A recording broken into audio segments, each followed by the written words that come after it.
Comparison of subject performance by gender. Table 5 shows the performance by gender. The figures are in cumulative percentages at each level.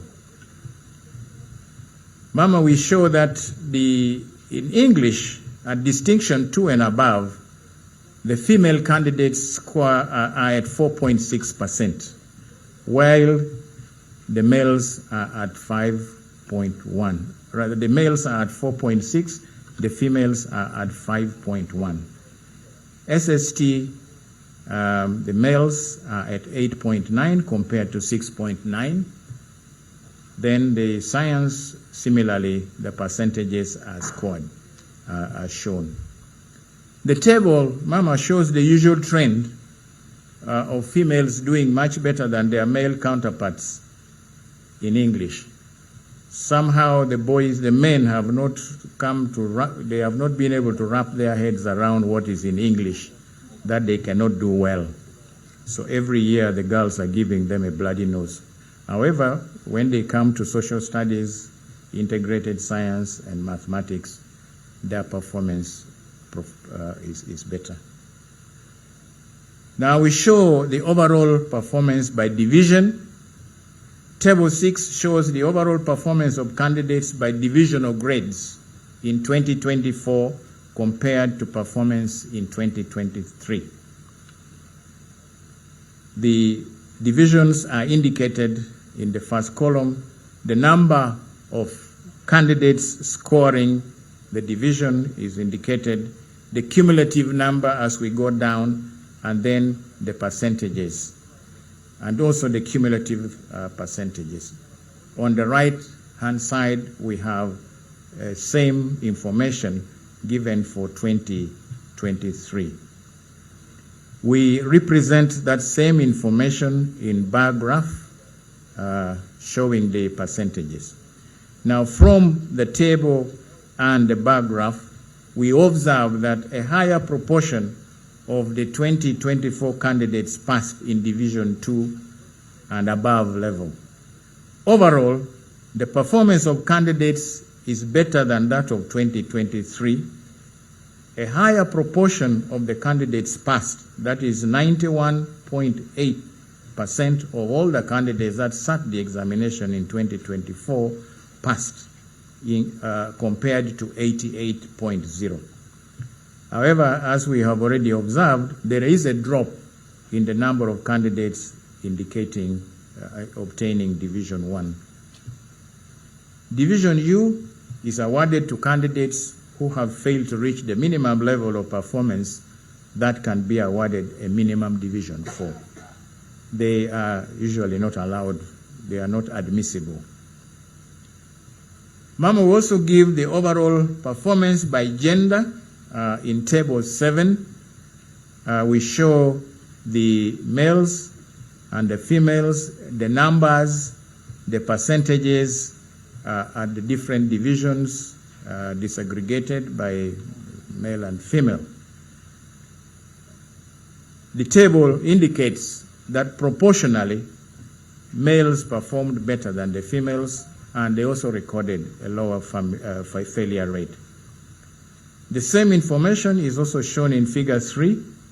However, in terms of numbers, there are more girls in Division 2 and at the lower divisions, because of the fact that more candidates registered sat the examinations than boys.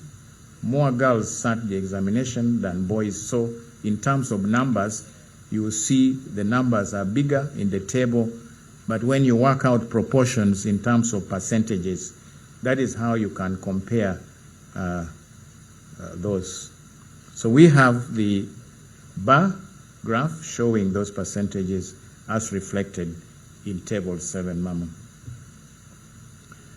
I report now, Mama, on the performance of special candidate groups, starting with the prison inmates. At the Uganda Government Upper Prison School in Luzira, as I said, 71 candidates were registered, and this was an increase of 2 candidates on 2023, where there were 69.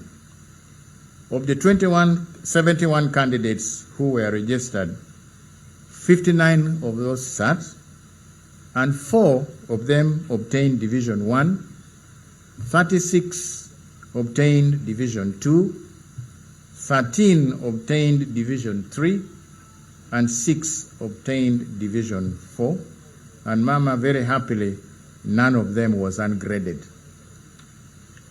I thought that deserved an applause for the inmates. 12 did not take the examination. Perhaps they were released before the exams. At Mbarara Main Prisons, Inmates Primary School, 37 candidates were registered, and all of them were present for the examination. And of those, 4 obtained Division 1, 20 of them are in Division 2, 10 are in Division 3, while 3 are in Division 4. Again, none of them was ungraded. These figures, Mama, indicate a very encouraging performance by the inmates. Now, special needs candidates, the Table 8 shows the performance of the special needs candidates, and we have indicated the category: the blind, the low vision, the deaf, the physically handicapped, the dyslexics, and others. I will explain what these others are. And we show them Division 1, 2, 3, disaggregated by gender. The figure is a bit crowded, the table, but one can study and see that of all the SNE candidates, only 48 did not take the examination, and the majority of candidates obtained Division 2. 1,713 of them out of the 3,328, and if you remove the 48. So this performance is above the national average.